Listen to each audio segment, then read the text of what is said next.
একটি বনে ছিল শক্তিশালী এক সিংহ। সে ছিল ভোজন রসিক, অত্যাচারী এবং নিজের প্রভাব দেখাতে ভালোবাসত।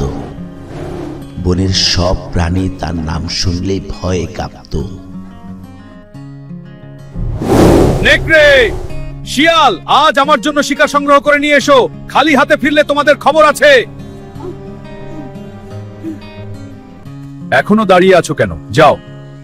আজ রাজা মশাইয়ের খুব ক্ষুধা পেয়েছে। নেকড়ে আর শিয়াল ভয়ে কাঁপতে কাঁপতে বেরিয়ে পড়ল। অনেক চেষ্টার পর তারা শিকার করে ফিরল একটি খরগোশ, একটি ছাগল আর একটি হরিণ।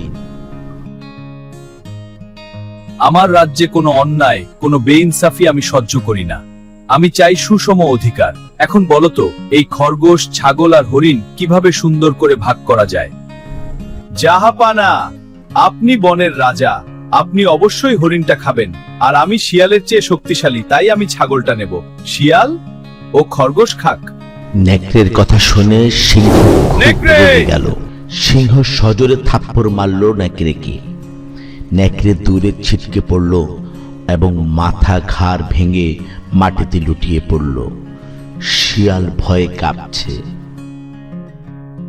শিয়াল, তুমি বলো, এই শিকারগুলো কিভাবে সুন্দর করে ভাগ করা যায়?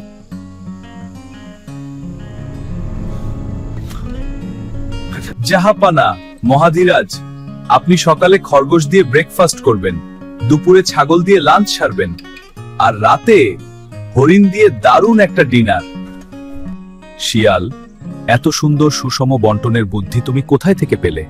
জাহাপনা, এই সুষম বন্টনের শিক্ষাটা আমাকে দিয়ে গেছেন নেকড়ে ভাই তার মাথা দিয়ে।